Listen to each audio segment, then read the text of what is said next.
गिबियावनो आं गसाइगाव खोन्दो बनसुनि आफादगिरि जानानै मिडिया आरो ससियेल मिडिया भिउआर्स फोरनि गेजेराव आंनि गोजोन हामलायनायखौ जासिहरग्रोबाय। दिनैनि बे प्रेस स्टेटमेन्ट होनायनि मेन जाहोनानो जाहैबाय थांनाय सानखालि खोरोम नार्जारि बिथाङा गावखौ जोंनि बनसुनि गाहाय नेहाथारि होननानै गावखौ फोसावनानै लानानै UPPL दोलोआव जगदान जाहैदोंमोन। नाथाय खोरोम नार्जारि बिथाङा जोंनि मानसि नंखालामोन। बियो 3 माससोल' जोंजों दङमोन। नाथाय 3 मासनि उनाव बिनि खामानिया मोजां जायैखाय बिथांखौ डिसचार्ज खालामहोनाय जादों आरो।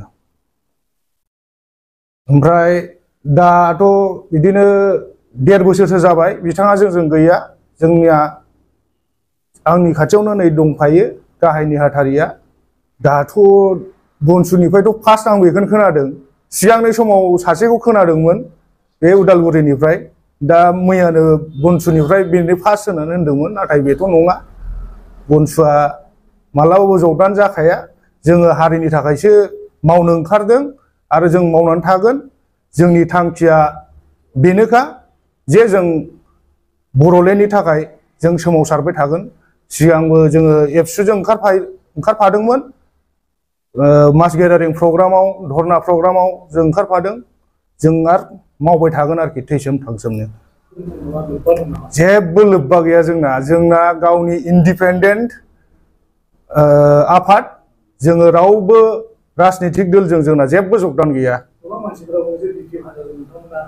बे नंखाय बाथ्रा। बे माब्लाबाबो जानो हाया। जोङो बर'लेण्डनि थाखाय थैस' थांस'यै जोङो सोमावसारबाय थागोन। जायखिजाया बनसुखौ बरनाम होनायनिफ्राय गोजानाव थानांगौ।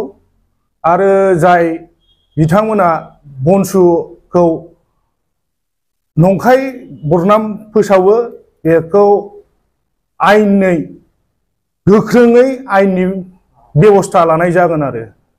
जोङो राजनितिक दलजों जेबो लोब्बा गैया। आरो जोङो हारिनि थाखाय जों मावलांदों आरो मावलांबाय थागोन। आरो जोंनो मावलांनायनि थाखाय स्कप हो। एसेनोसै, गोजोन्थों।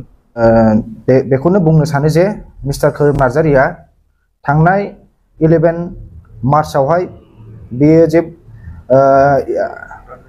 UPPL आव जगदान जानानै इलजिकेल स्टेटमेन्ट होदों। बियो जे बनसुआ बिदि माने गामि ओनसोलावहाय जेबो दाबदाबा गैया मा गैया। बे आनरिजनेबल खोथाफोरखौ जों गनायना लानो हानाय नङा। दा जों बेखौनो खावलायो दे मिस्टार खोरोम नार्जारिया गाव जे गावनि बेक्तिगत मुलाम्फानि थाखाय बे जे UPPL आव थांदों, जों बेखौ नायनोबो दरखार गैया, जेबो गैया। गाव थांथों, बिनि गावनि पार्सनेल मेटार बियो। बाट बे जे आनरिजनेबल स्टेटमेन्ट होदों जे बेबायदि जोंथ' जाथिनि मावनो थाखायसो ओंखारदों, जाथिनि खामानि मावनो थाखायसो ओंखारदों। जोङो जोंनि कमन इन्टारेस्टनि थाखायसो ओंखारदों। इयुनाव जुदि खोरोम नार्जारिया बेबादि जोंनि अर्गानाइजेसनखौ लानानै बनसुखौ लानानै जुदि बियो गावनि राजनितिक मुलाम्फानि थाखाय जुदि बेबादि स्टेटमेन्ट होनाय जायोबा जों खिन्थु बेखौ लिगेल एक्सन लानाय जागोन। बेयावनोसै, गोजोन्थों।